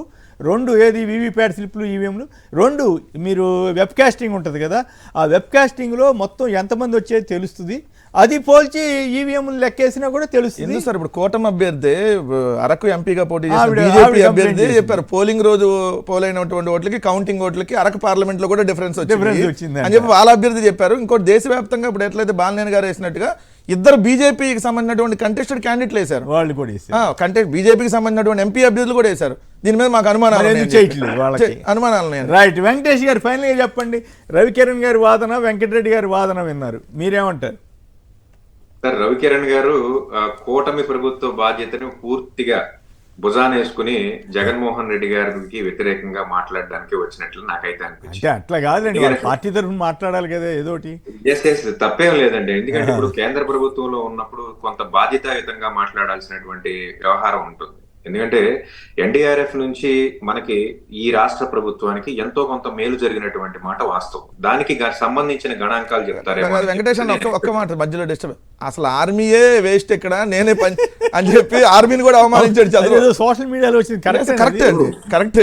ఆర్మీ కంటే వీళ్ళే బాగా చేశారు. ఆర్మీ వాళ్ళు అసలు ఏం చేశారు, టెక్నాలజీతో ఈయన బోట్లు ఎక్కి అటాక్ చేశా అని చెప్తున్నాడు. ఒకటి టెక్నాలజీ ఆయన బాగా తెలిసినట్టుగా ఎవరికి తెలియదు కదా. 2009లోనే ఆయన ఈవీఎంలు మోసం అని అన్నాడు, 2019లో ఎలక్షన్ కి ఈవీఎం ట్యాంపరింగ్ చేశారు అతనే కదా సార్ తెలుగుదేశానికి సంబంధించి వీళ్ళ అంచెరుడే కదా, కాబట్టి రాజేష్ కిలార్ రాజేష్ ఒప్పుకోవాలి. అది మిలిటరీ వాళ్ళని మించి ఉందని చెప్పటే ఆసక్తికరం. పాపం రవికిరణ్ గారికి ఉన్న టెక్నాలజీ కంటే ఎక్కువ ఉంది అంటున్నారు. చంద్రబాబు నాయుడు గారు ప్రతి ఎలక్షన్ లో ముందు చెప్పేది ఏంటంటే నేను విజనరీని, నేను కాకపోతే ఈ రాష్ట్ర ప్రభుత్వాన్ని లేకపోతే ఈ రాష్ట్రంలో ఉన్న ప్రజల్ని కాపాడే నాయకుడే లేడు అని చెప్పేసి ఆయన చెప్తాడు. కాకపోతే ఏంటంటే ఈసారి ఆయన వాదనకి బలంగా ఇటు పవన్ కళ్యాణ్ గారు అటు కేంద్ర ప్రభుత్వంలో ఉన్నటువంటి బీజేపీ ప్రభుత్వం కూడా వంతపాడింది. కాబట్టి సరే ఈవీఎంలు అంటారా మరొకటి అంటారా, వాళ్ళు అధికారంలోకి వచ్చిన మాట వాస్తవం, దాన్ని ఒప్పుకున్నాం. అయితే ఈ రోజు నేను బీజేపీ ప్రభుత్వం నుంచి నేను అడుగుతున్నది ఏంటంటే ఎన్డీఆర్ఎఫ్ దళాలను మీరు ఇక్కడ విజయవాడ పంపించినటువంటి ఒక పరిస్థితి, గణాంకాల విషయంలో చెప్పండి. మీరు కేంద్ర ప్రభుత్వం నుంచి ఈ రాష్ట్ర ప్రభుత్వానికి వరద సహాయం నిమిత్తం ఎంత అమౌంట్ తీసుకొచ్చి మాకు ఆంధ్రప్రదేశ్ ప్రభుత్వానికి పూల్ చేశారనేది చెప్తారేమో నేను ఎక్స్పెక్ట్ చేశాను. అది జరగలేదు. ఇక రెండో విషయానికి వచ్చినట్లయితే ఏలేరు ఈ రోజు మునిగిపోవడానికి గల కారణం, అలాగే ఈ రోజు విజయవాడ పూర్తిగానండి 80% ఆఫ్ ది విజయవాడ అతలాకుతలం అయిపోకుండా కాపాడడానికి గల కారణం జగన్మోహన్ రెడ్డి గారు కట్టినటువంటి కృష్ణలంకకు సంబంధించినటువంటి రిటైనింగ్ వాల్. ఆయన ప్రభుత్వంలోనే ప్రారంభించారు, ఆయన ప్రభుత్వంలోనే ఫినిష్ చేశారు కూడా. టైం తక్కువ ఉంది, మీరు ఏమన్నా మా ఇంటర్ఫీర్ అవుతే చేయండి. ఒక 2 minutes కాదు, 1 minute మాట్లాడండి ప్లీజ్. వెంకటరెడ్డి గారు నేను గత 4 ఏళ్ళుగా వివిధ ఛానల్ డిబేట్ లో ఆయన వారి పార్టీ తరఫున హీఈస్ ఎ గుడ్ అడ్వకేట్, చాలా బాగా చేస్తారు. దాని వల్ల ఆయన చాలా ఇబ్బంది పడ్డారు వ్యక్తిగతంగా, ఆయన మీద ఇప్పుడు కేసులు కూడా ఉన్నాయి. అయితే ఆయన ప్రభుత్వ హయాంలో అంత కష్టపడ్డా ఆయనకి ఏం రాలేదు. కార్పొరేషన్ చైర్మన్ గా పదవుల గురించి కాదు కదా డిస్కషన్. నా పాయింట్ ఏంటంటే అన్ని ఉన్నా సరే ఆయన పార్టీకి కట్టుబడి ఉన్నాడు. పదవులు ఆయన ముఖ్యం కాదు, పార్టీకి కట్టుబడి ఉన్నాడు. నేను అంతే, నేను నా పార్టీకి కట్టుబడి ఉన్నాను. ఆయన ఎంత నిబద్ధతగా ఆయన అయితే ఒక్క మాట చెప్పండి. ఓకే, మీ ఇద్దరు బాగానే మాట్లాడుకున్నారు కానీ అది మీ ఇద్దరు బాగానే మాట్లాడుకున్నారు కానీ కాదు ఒక్క మాట ఫైనల్ గా ఒక్క మాట చెప్పండి. గుడ్ మీకు ఆ పేరు ఉంది, దాంట్లో అనుమానం లేదులే కానీ. ఓకే ఫైనల్ గా ఒక్క మాట చెప్పండి. ఇప్పుడు నిమ్మల రామానాయుడు గారు కానీ చంద్రబాబు గారు కానీ పవన్ కళ్యాణ్ గారు కానీ మీకు 15,000 అంటాన్ని మీరు బీజేపీగా సమర్థిస్తారా వ్యతిరేకిస్తారా? ఒకసారి జగన్మోహన్ రెడ్డి గారు ముఖ్యమంత్రిగా ఉన్నప్పుడు ఏ ఒక్క రోజన్నా సరే ఏలేరు వరద బాధితులు పరామర్శకు ఎప్పుడూ రాలేదు. కనీసం జరిగినప్పుడు సార్ జగన్మోహన్ రెడ్డి గారు రావసరం లేదు సార్. ప్రతి 50 ఏళ్ళకు ఒక వాలంటీర్ ని పెట్టి దగ్గరుండి పని చేయించారు. ఎక్కడ వరదలు వచ్చినా సార్ వరదలప్పుడు వచ్చి ఫోటోలకు ఫోజులు ఇచ్చేటటువంటి చంద్రబాబు నాయుడు గారి టైప్ కాదు. మొత్తం అక్కడ అన్ని సహాయ కార్యక్రమాలు అందినయా లేదా తెలుసుకోవడానికి వెళ్తారు. అది ముఖ్యమంత్రి గారు చేయాల్సినటువంటి పని. రవికిరణ్ గారు ఒక్క నిమిషం. రవికిరణ్ గారు మీకేంటంటే కాదు సార్, మీకేంటంటే చంద్రబాబు నాయుడు గారు అదేంటి ప్రొక్లైనర్ ఎక్కారా, చంద్రబాబు నాయుడు గారు రైల్వే ట్రాక్ పక్కన నిలబడ్డారా, వాట్ ఈస్ ద యూజ్ అండి? 14 రోజులైనా అన్నం లేదని చెప్పి అడుగుతున్నటువంటి దయనీయమైన పరిస్థితిలో ఉంటే జగన్మోహన్ రెడ్డి గారు అప్పుడు రాలేదు ఇప్పుడు రాలేదు అంటారేంటి? అది కాదు కదా సబ్జెక్టు. మీరు ఏ సహాయ చర్యలు చేపట్టారని అడుగుతున్నారు. ఫైనల్ ఒక్కటి మాత్రం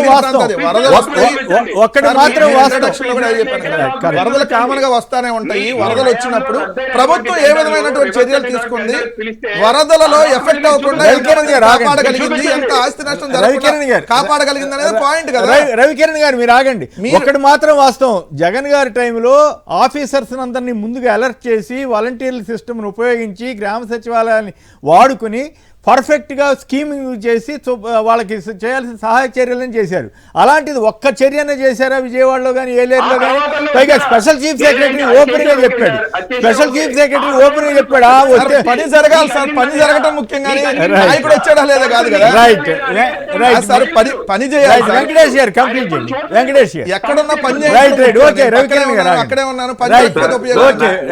ఫైనల్ గా వెంకటేష్ గారు రవికిరణ్ గారు విమర్శలు లేకపోతే వ్యవహారాలు ఇవన్నీ మామూలుగా ప్రతి రాజకీయ పార్టీలో ఉన్నప్పుడు జరిగేవి. మేము అడుగుతున్నది ఏంటంటే ఆంధ్రప్రదేశ్ ప్రజానికంగా కూటమి ప్రభుత్వంలో భాగంగా మీరు ఉన్నారు. ఆంధ్రప్రదేశ్ రాష్ట్రానికి కేంద్రం నుంచి వరద సహాయ నిమిత్తం ఎన్ని వేల కోట్ల రూపాయలు, 6,800 కోట్ల రూపాయల పైచిలకు ఈ రోజు అభ్యర్థించినటువంటి పరిస్థితి రాష్ట్ర ప్రభుత్వం. కేంద్ర ప్రభుత్వం నుంచి వచ్చినటువంటి సహాయం యొక్క గణాంకాలను మీరు చెప్తారేమని దయచేసి దాని గురించి ఏదైనా ఉంటే కన్క్లూజన్. ప్రాథమిక అంచనా ఆల్రెడీ 7,000-6,800 కోట్లు ప్రాథమిక అంచనా వేశారు. కనీసం ఒక 1,000 కోట్లు 500 కోట్లు ఇవ్వాలి కదా. ఇవ్వాలి.